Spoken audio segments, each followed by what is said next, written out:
దగ్గరికి దుబ్బాక చౌరస్తాలో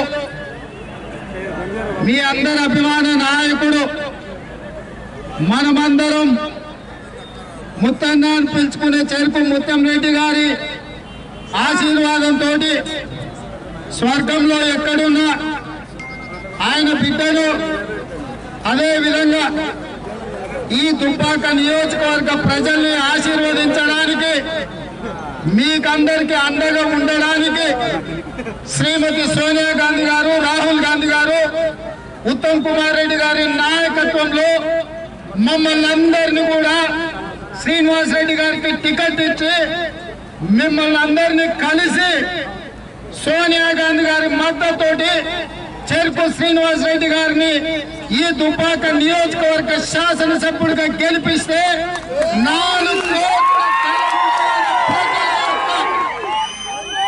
ఆకాంక్షను తీర్చడానికి తెలంగాణ ఇచ్చిన ప్రతి హామీ నెరవేరుతుంది. ఇవాళ కేసీఆర్ నమ్మించి నట్టేట్లో ముంచి నమ్ముకున్న మిమ్మల్ని మామ చెప్పిందని అల్లుడు మల్లన్న సాగర్ లో ముంచుతే మల్లన్న సాగర్ లో ముంచినప్పుడు తిరగబడ్డ వేములఘాట్, ఏటిగడ్డ, కిస్తాపూర్ ఈ ప్రాంత ప్రజల యొక్క పోరాట పటిమను మళ్ళొక్కసారి రుచి చూపించడానికి మేమందరం కూడా మీ తరఫున అండగా ఉండడానికి ఇవాళ ఇక్కడికి వచ్చిన మిత్రులారా నేను ఒక్క ప్రశ్న అడగదలుచుకున్నా. ఒక్కసారి ఆలోచన చేయండి. తెలంగాణ సమాజం మొత్తం ఈ ఎన్నికలు మేము అడుగుతూ వచ్చినవి కాదు, ఈ ఎన్నికలు మేము కోరుకుంటే తెచ్చినవి కాదు. ఈ ఎన్నికలు ఎందుకు వచ్చినవా? రామలింగారెడ్డి గారు చనిపోతే ఈ ఎన్నికలు వచ్చినాయి. గతంలో మీరు ఆలోచన చేయండి. ఎవరైనా ఒక శాసనసభ్యుడిగా ఎన్నికైనా, పార్లమెంటుగా ఎన్నికైనా వాళ్ళు చనిపోతే వాళ్ళ కుటుంబానికి ఏకగ్రీవంగా ఇచ్చే ఒక సత్సాంప్రదాయం మన ప్రాంతంలో ఉండే. కానీ తెలంగాణ కోసం పోత్రెడ్డిపాడు ద్వారా పక్కబెట్టి నీళ్లు తరలించకపోతుంటే ఆంధ్ర పాలకులకు ఎదురొట్టి నిలబడ్డ పోరాటం చేసిన పీజేఆర్ చనిపోతే పీజేఆర్ శవం మీద ఒట్టేసి నీ కొడుకును ఏకగ్రీవం చేస్తా అని చెప్పి మాట ఇచ్చిన కేసీఆర్ మాట తప్పి ఆనాడు ఖైరతాబాద్ ఉప ఎన్నికలల్లా పీజేఆర్ కొడుకు మీద అభ్యర్థిని పోటీ పెట్టి ఈ తెలంగాణ సాంప్రదాయాన్ని కల్వకుంట్ల చంద్రశేఖర్ రావు. ఆ తర్వాత ఇక్కడ పెద్దలు రామరెడ్డి దామోదర్ రెడ్డి గారు ఉన్నారు. వారి సోదరుడు రామరెడ్డి వెంకటరెడ్డి అంటే తెలంగాణకు ప్రతీక. 3 తరాలుగా కాంగ్రెస్ పార్టీ జెండా మోచినోళ్ళు, పేదోళ్లకు అండగా నిలబడ్డ కుటుంబం. ఆనాడు క్యాన్సర్ తోని పెద్దలు రామరెడ్డి వెంకటరెడ్డి గారు తెలంగాణ కోసం పోరాటం చేసిన బిడ్డ చనిపోతే పాలేరు ఉప ఎన్నికలలో పోటీ పెట్టి మళ్ళోసారి ఈ సాంప్రదాయాన్ని తుంగలో తొక్కింది కల్వకుంట్ల చంద్రశేఖర్ రావు.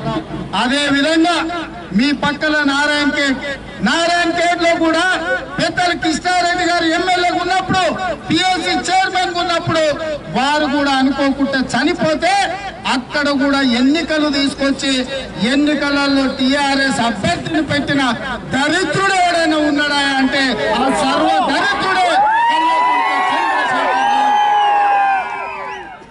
ఇంత సత్సాంప్రదాయాన్ని తుంగలో తొక్కి ఎన్నికలు తెచ్చినందుకే ఇవాళ దుబ్బాక ఉప ఎన్నికలు తప్పని పరిస్థితి వచ్చింది. నేను అడుగుతున్న ఇవాళ కేసీఆర్ ను, ఇవాళ నేను అడుగుతున్న అబద్ధాలు చెప్పి హరీష్ రావు గారును, రామలింగారెడ్డి గారు వీరుడు, శూరుడు, పోరాట యోధుడు, తెలంగాణ బిడ్డ అని చెప్తున్నావు కదా. నువ్వు చెప్పింది నిజమైతే 2004లో రామలింగారెడ్డి గెలిచిండు కదా. మీరు ఆనాడు కాంగ్రెస్ ప్రభుత్వంలో ఇదే 6 అడుగుల హరీష్ అని చెప్పుకునే ఈయన ఆనాడు ఎమ్మెల్యే కాకుండా సిద్దిపేటకు మంత్రి ఇచ్చిండు, కానీ రామలింగానికి మంత్రి ఇచ్చిండు ఆనే. ఆ తర్వాత 2009లో ముత్తాన గెలిచిండు, 2014లో మళ్ళీ రామలింగారెడ్డి గెలిచిండు. ఎందుకో టిఆర్ఎస్ ప్రభుత్వంలో మంత్రి ఇయ్యలేదని నేను అడుగుతున్నా. మళ్ళీ 2018లో మళ్ళీ రామలింగారెడ్డి గెలిచిండు, కేసీఆర్ గెలిచిండు. ఎందుకు మంత్రి ఇవ్వలే? మీరు రామలింగారెడ్డి 3 సార్లు గెలిస్తే 3 సార్లు టిఆర్ఎస్ అధికారంలో ఉన్నప్పుడు రామలింగారెడ్డికి మంత్రి పదవి ఇయ్యలేదంటే రామలింగారెడ్డి మంచోడా చెడ్డోడా మీరు ఒక్కసారి ఆలోచన చెయ్యండి అని చెప్పి నేను ఇక్కడ ఉన్న ప్రజలకు విజ్ఞప్తి చేస్తున్నా. అంతెందుకు రామలింగారెడ్డి చనిపోయిన రోజు రామలింగారెడ్డి శవం దగ్గరకు వచ్చి కేసీఆర్ చెప్పిండు రామలింగారెడ్డి కొడుకుకు టికెట్ ఇస్తా అని. మరి 15 రోజులలో టికెట్ ఎందుకు మారిందని నేను అడుగుతున్నా.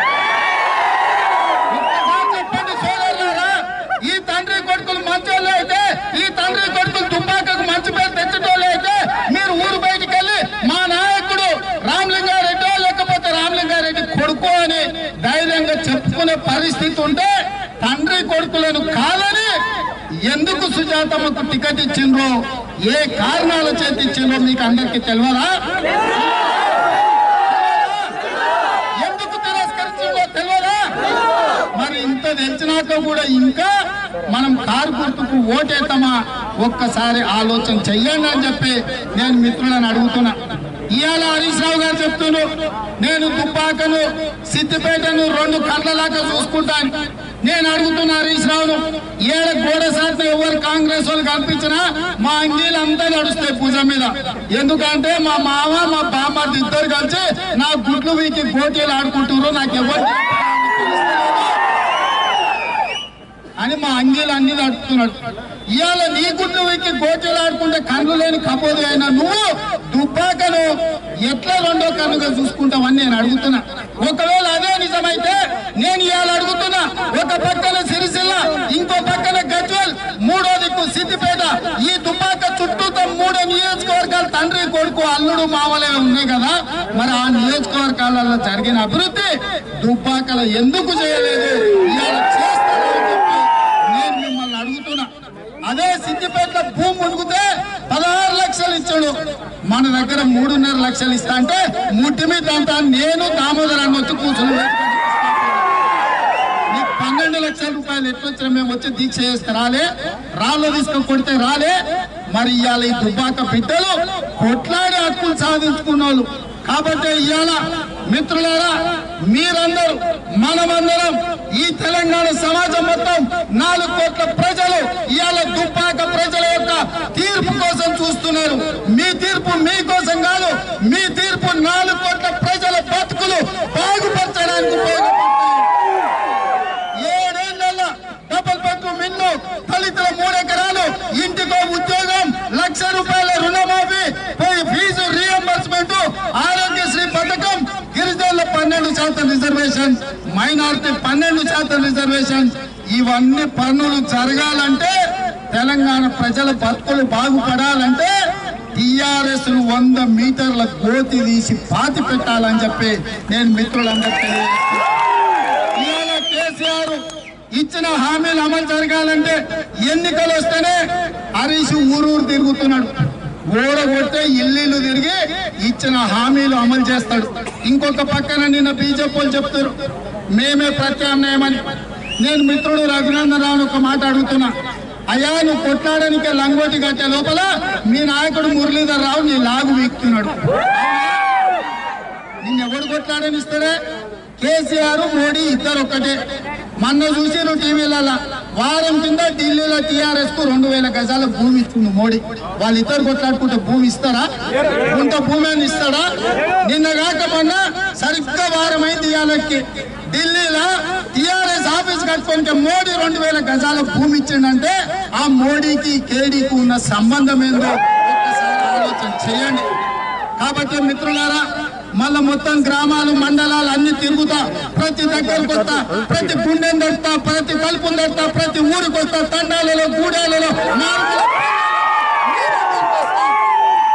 కేసీఆర్ అంగిలాగిపి బజార్లో నించోబెట్టే వరకు మీ తరఫున నిలబడి కొట్లాడడానికి మేమందరం సిద్ధంగా ఉన్నాం.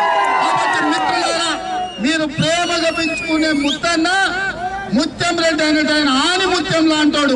ఇవాళ ఉత్తర తెలంగాణలో జీవన్ రెడ్డి, దక్షిణ తెలంగాణలో చిన్నారెడ్డి, ఈ మధ్య తెలంగాణలో ముత్యం రెడ్డి. నిజాయితీగా నికాసుగా పేద ప్రజలకు కడుపులో పేగుండే కొట్లాడి ఆశీర్వదించి దీవించండి, ముత్యం రెడ్డి అన్న బిడ్డను ఆశీర్వదించండి అని కోరుకుంటూ మీ అందరి దగ్గర సెలవు తీసుకుంటున్నా. జై కాంగ్రెస్, జై కాంగ్రెస్.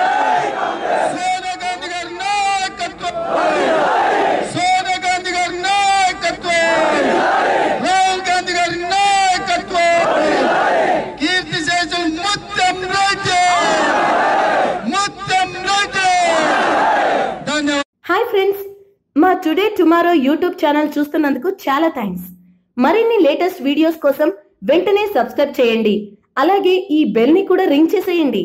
మా నోటిఫికేషన్స్ అన్ని మీ మొబైల్లో వస్తాయి. అలాగే మా వీడియోస్ మీకు నచ్చితే లైక్ చేయండి, షేర్ చేయండి, నచ్చకపోతే కామెంట్ చేయండి.